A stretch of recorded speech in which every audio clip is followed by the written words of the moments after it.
The morning sun cast long shadows across Tiananmen Square yesterday, September 3, 2025. The air in Beijing was still, filled with a palpable sense of anticipation. This was the day China chose to commemorate the 80th anniversary of the end of World War II, what they call the Victory over Japan Day. But this was more than just a historical observance. It was a meticulously choreographed display of national pride, unity, military might. Thousands of soldiers marched in perfect unison, their boots striking the pavement with a single resounding clap. It was a spectacle designed to be seen, to be heard, and to be felt, not just by the citizens lining the streets, but by the entire world watching on their screens. For hours, the heart of the Chinese capital was transformed into a river of steel and discipline.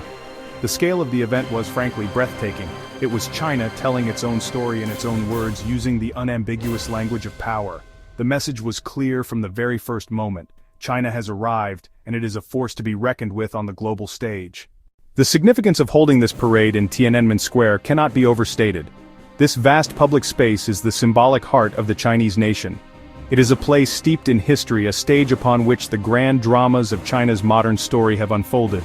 From the proclamation of the People's Republic by Mao Zedong in 1949 to the student protests of 1989, this square is woven into the fabric of Chinese identity. To march here is to connect with that deep, often turbulent history. For the People's Liberation Army, parading through the square is a powerful act, reaffirming their role as the ultimate guardians of the nation and the Communist Party. It's a demonstration of loyalty and order in the nation's most important public space. Internationally, the parade sends a very different but equally powerful set of messages. For a global audience, it's a demonstration of China's resolve. By showcasing its most advanced military technology, Beijing is drawing a line in the sand. It is signaling to the United States and its allies that China has the means to defend its interests, particularly in contested regions like the South China Sea and across the Taiwan Strait. Among the rows of conventional tanks and artillery, several new pieces of technology stood out, capturing the attention of observers worldwide.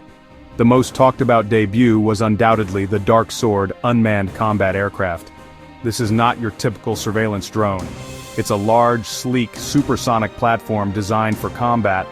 Unlike the older Wing-Lung drones, which are slower and primarily used for reconnaissance and targeted strikes in low-threat environments, the Dark Sword is built for a different kind of fight.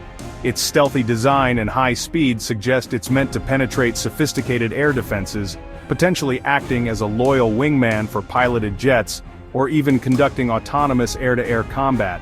Another showstopper was the DF-27 hypersonic missile. We've seen hypersonic glide vehicles from China before, like the DF-17. However, the DF-27 appears to be a much more mature and versatile system. It's a medium to long-range missile reportedly capable of traveling at more than 5 times the speed of sound.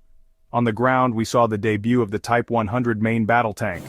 At first glance, it might look like an evolution of the previous Type 99A tank, but the differences are significant.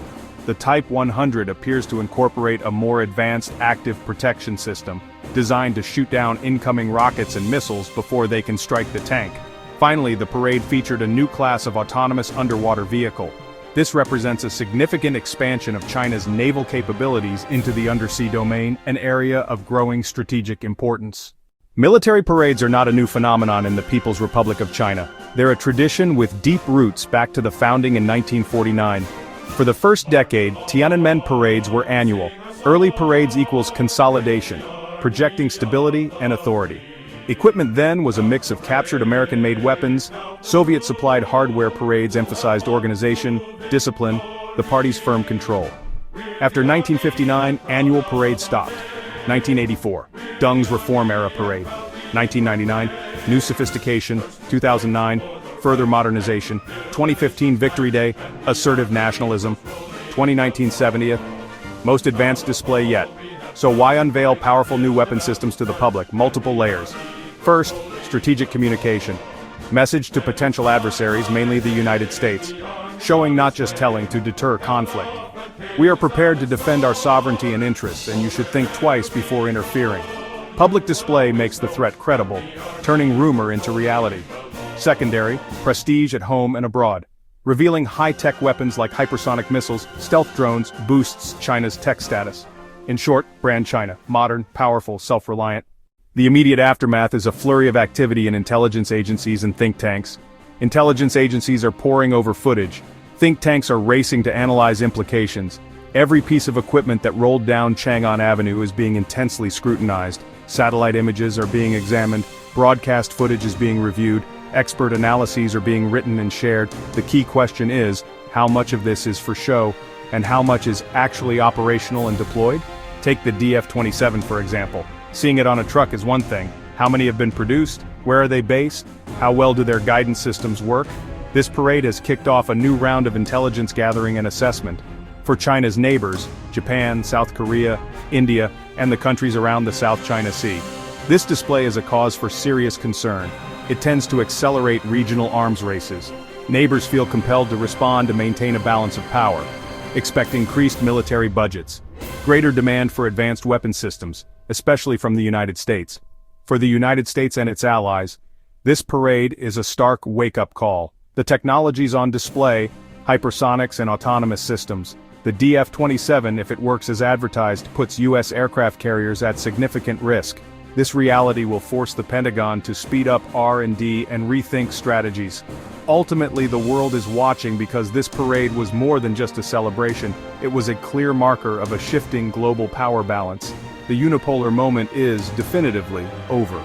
We're now in a multipolar world and China is a central pole of military and technological power.